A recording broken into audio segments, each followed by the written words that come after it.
percevez et vous ripostez. C'est-à-dire que là, vous êtes tous assis, vous me regardez. Donc, vous avez au niveau des yeux et des muscles oculomoteurs une poursuite dans le champ visuel qu'on suit. Vous regardez la diapositive. Vous avez un certain tonus postural, vous êtes assis, vous n'êtes pas avachi. Donc, vous avez un bruit qui parasite, vous tournez la tête, etc. Donc, vous percevez, mais vous réagissez systématiquement. C'est pour ça que je disais, un cerveau, ça ne sert pas à penser, ça sert à agir. Alors, donc, cette triade, c'est comme ça que ça fonctionne.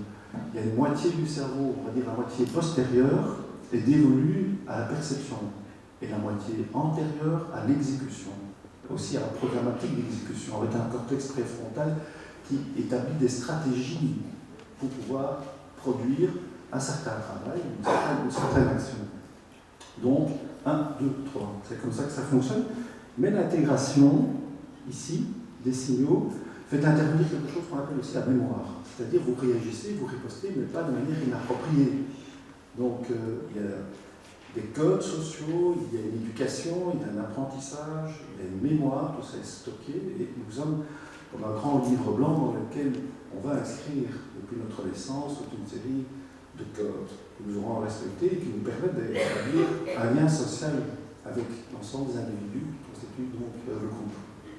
Donc, on parlera de cette mémoire et de cette prise de décision ici, donc, qui, elle, fait appel quand même au libre arbitre. Parce que là, vous avez aussi des conditionnements, mais vous avez aussi la possibilité d'avoir une opposition à ces conditionnements, c'est pas toujours ça. Alors, je ne vais pas faire un cours de neuroanatomie, mais ça, je pense que c'est peut-être important de savoir. Donc, ce système nerveux est composé essentiellement d'un système qu'on appelle cérébrospinal, c'est-à-dire qu'il y a un cerveau et une moelle cérébrospinale. Ce système nerveux central, lui, contient donc le cerveau, bien sûr,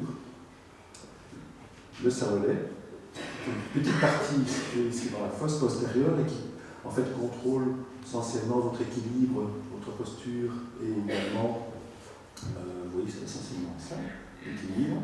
Le tronc cérébral, qui est une région qui fait le lien entre le cerveau et la moelle. Et puis, vous avez un système nerveux périphérique, essentiellement les nerfs crâniens, pour l'élévation de la face, motrice et sensible, et les nerfs dits périphériques, système nerveux périphérique, donc les nerfs moteurs et sensitifs, et les nerfs mixtes représentés en bleu. Donc ça, c'est le système cérébro-spinal. Et il y a un système nerveux qu'on appelle aussi autonome parce qu'il fonctionne à l'abri, un peu comme le système endocrinien, à l'abri de la volonté, végétatif. Et là, il y a c'est un système en balance avec, pour ne pas être trop technique, un système activateur, on va dire entre guillemets, et un système inhibiteur, donc le système ortho-parasympathique. Pour juste vous donner un exemple, on parlait du cœur tantôt, le rythme du cardiaque est contrôlé par certains agents chimiques comme l'acétylcholine, la noradrénaline. Donc ces deux systèmes utilisent ces neuromédiateurs pour soit activer cette fréquence cardiaque, soit la diminuer. Vous avez un équilibre. Il en est ainsi l'ensemble des organes viscéraux, si vous voulez, et de ce qu'on appelle aussi en médecine, en sciences, le muscle lisse. On a des muscles striés qui permettent de faire des actions motrices. Nous avons aussi du muscle lisse, parce qu'il a une caractéristique histologique un peu particulière, et celui-là entoure les glandes, il est présent dans les bronches, il est présent également au niveau du tractus digestif, donc il a toute une action de la vie autonome, sur laquelle vous n'exercez pas le contrôle direct.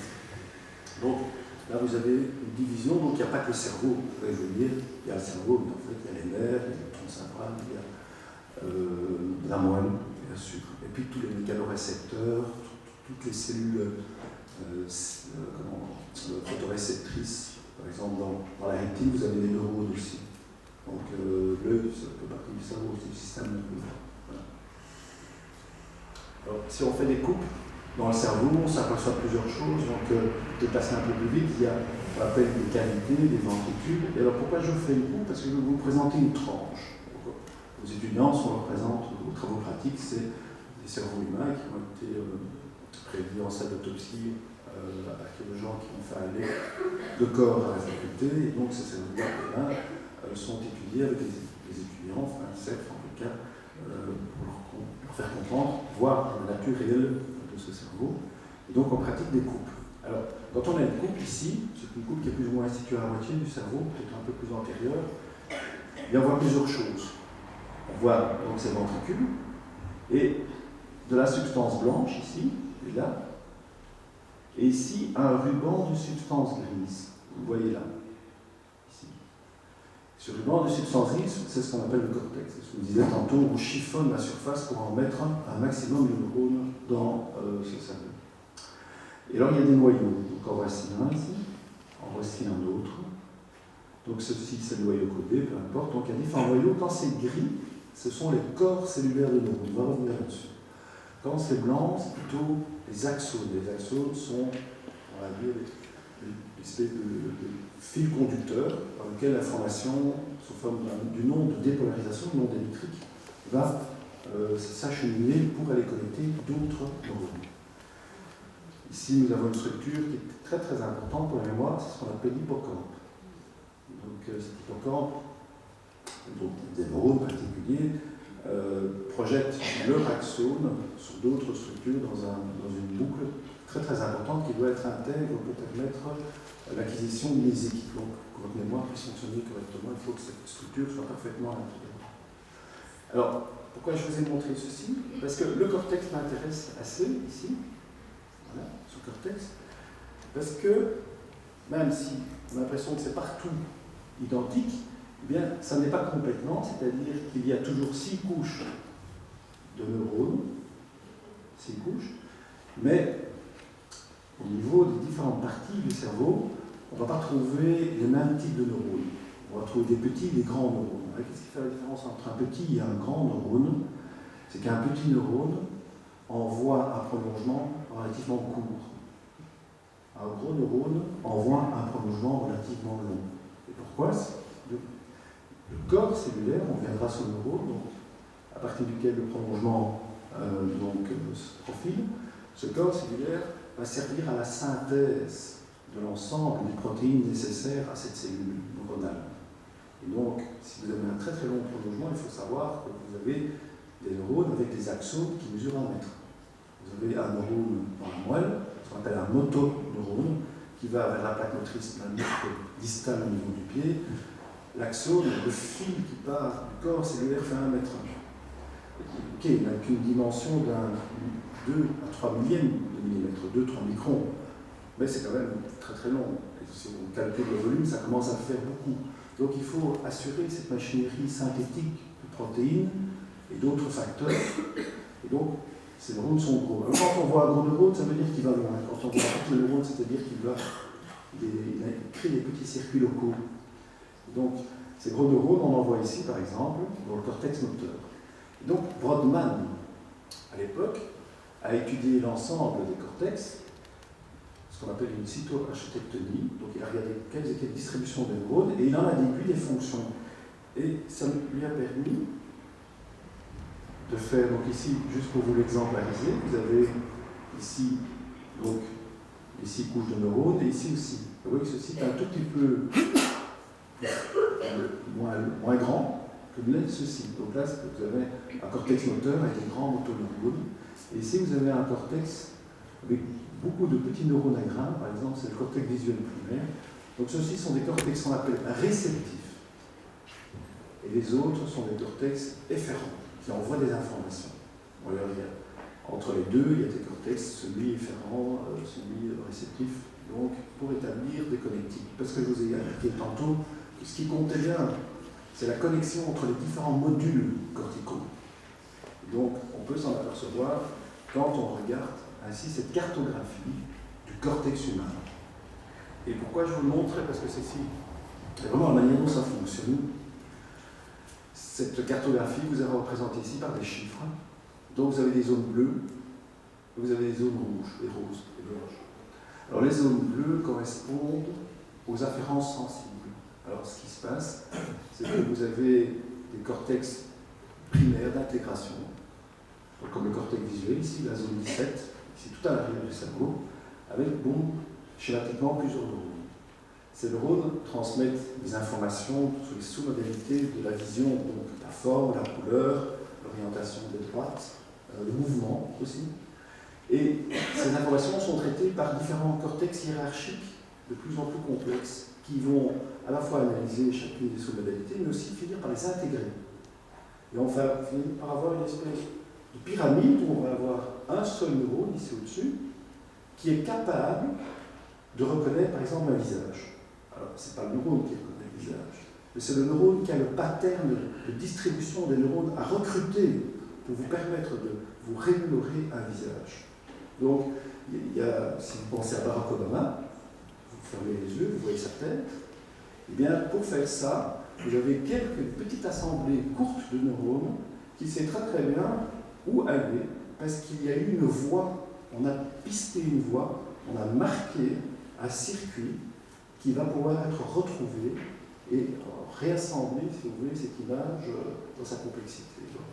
Et donc, ces voies particulières qui sont tracées le sont au cours de l'expérience, au cours de l'apprentissage.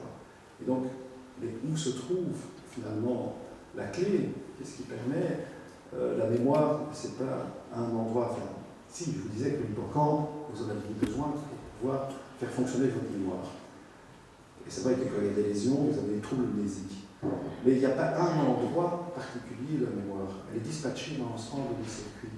Et donc, c'est plutôt au niveau moléculaire, au niveau de la partie du neurone, qu'il faut comprendre comment ceci fonctionne. Alors, je vais vous le montrer. Et pour ça, je dois arrêter la kilo. 10 ? Ça va, ok. Alors, je vais aller un peu plus vite. Donc, j'espère que vous savez un peu ce que ce sont les neurones. Il faut juste rappeler que ce sont Cajal qui, le premier, a donc étudié de manière exhaustive tous les neurones dans le cerveau. Et il a été fort aidé en cela par une coloration qu'on appelle la coloration à l'argent, qui a été mise au point par Claudio Golgi. Et donc, pourquoi cette coloration est intéressante? Parce qu'elle marque le neurone complètement. Elle marque le corps cellulaire, elle marque l'axone, et tout ceci que vous voyez là, c'est ce qu'on appelle l'axe dendritique ou les dendrites, la zone réceptrice du neurone. Et le génie de cette coloration, finalement, c'est qu'il marque les neurones complètement, mais n'en marque que très très peu. Il y en a qui sont marqués, puis d'autres ne le sont pas. Alors, si on marquait tous les neurones, vous regardez au microscope, vous ne voyez rien. Il y a trop. Donc, le fait d'avoir un marquage différencié, comme ça, sur certains neurones, on ne comprend toujours pas pourquoi certains le sont et d'autres ne le sont pas, a permis donc d'avoir une vision assez claire et transparente du cerveau. Est-ce que Cajal a compris, alors qu'il n'est pas lui qui l'a littéralement prouvé, déterminé, c'est que les neurones dont on pensait qu'ils étaient tous collés les uns aux autres ne le sont pas. C'est ce qu'on appelle un syncytium. Quand ils sont collés. Donc, ils sont séparés, ce sont des unités fonctionnelles séparées. Et séparées par quoi? Par la synapse. Donc, c'est ça qui est important sur la suite de l'exposé, c'est que vous avez un corps cellulaire, un axone, et une zone ici qu'on appelle réceptrice. Je vais essayer de vous montrer ça un peu plus loin. Voici son neurone, son corps cellulaire. Et donc, toutes les informations ici vont converger, toutes les informations d'autres neurones convergent sur celui-ci et forment une synapse. Une synapse, c'est-à-dire un contact qui n'est pas un vrai contact, puisqu'il reste un espace de dizaines de nanomètres entre les deux versants. Ça ne se touche pas. Ça, c'est le point important. Ça ne se touche pas. Voilà. Alors, cette partie dendritique, elle peut être extrêmement arborisée. Donc, ça, c'est une cellule du cervelet. Donc, le corps cellulaire est là. Vous avez ici la zone réceptrice qui reçoit les informations des autres neurones, et puis ici, ce neurone intègre ça. Il faut bien comprendre qu'il y a des process très particuliers de sommation et spatiale et de fréquence pour permettre de faire partir ici ce qu'on appelle un potentiel d'action. La seule chose que le neurone fait finalement, c'est de l'électricité. Donc, par des canaux particuliers qui sont présents dans la membrane et des gradients en ions. Le fait d'ouvrir ces canaux, vous avez des ions qui portent des charges, qui rentrent dans le neurone, et en faisant ça, c'est du courant électrique. Donc, cette dépolarisation du neurone, il est polarisé au départ, cette dépolarisation va se propager, c'est un courant électrique, si vous voulez, qui se propage le long de cet axe. Bon, ça, c'est le top. Voilà. Alors, quelques chiffres, puis on va essayer d'aller un peu plus vite. Nous avons 100 milliards de neurones. un neurone reçoit à peu près entre 100 et 1000 connexions sur son aire dendritique. Ça nous fait 1 million de milliards de connexions. Donc ça fait beaucoup de connexions quand même. Juste pour avoir le chiffre, 100 milliards de neurones, c'est autant d'étoiles qu'il y a dans la galaxie. C'est un chiffre qui en fait rapproche l'autre. Donc ça c'est pas mal. Donc 100 milliards d'étoiles dans la galaxie, dans la Voie lactée. Alors, un point important, c'est que quand vous avez sans doute eu des enfants, des petites frères, des petites sœurs, un enfant à la naissance, ça fait 3,5 kg. Le cerveau pèse 350 grammes, un dixième. Et le cerveau, chez l'homme adulte, la femme adulte, fait 1350 grammes. Alors, d'où vient ce poids? Parce que finalement, on sait bien, il y a un paradigme qui nous explique que vous naissez avec un capital de neurones et puis qu'après, vous le perdez. Ce qui n'est plus tout à fait vrai. Parce qu'il y a des zones de neurogénèse qui sont préservées dans le cerveau, au niveau de l'épithélium olfactif et au niveau de l'hippocampe. Et bon, grosso modo, c'est vrai, vous perdez vos neurones. D'où vient cette augmentation point saisissante? Elle vient de ceci. C'est-à-dire que, au départ, vous avez des neurones immatures. Et ces neurones vont établir des connexions et ce feutrage se densifie rapidement. Parce que là, vous avez une petite image de neurones du nouveau-né, et ici, à l'âge de 2 ans.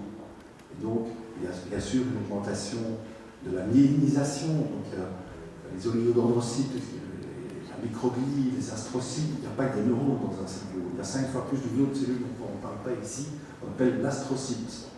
Et en fait, est le servant du neurone, parce que le neurone, je vous dis, c'est une cellule incompétente, elle ne sait faire que de l'électricité ou à peu près. Alors, le point important, c'est que, rappelez-vous le dendrite. Bien, sous ce dendrite, vous avez tous ces petits points que vous voyez là. Vous voyez tous ces petits points? Ce qu'on appelle les épines dendritiques. Ces épines dendritiques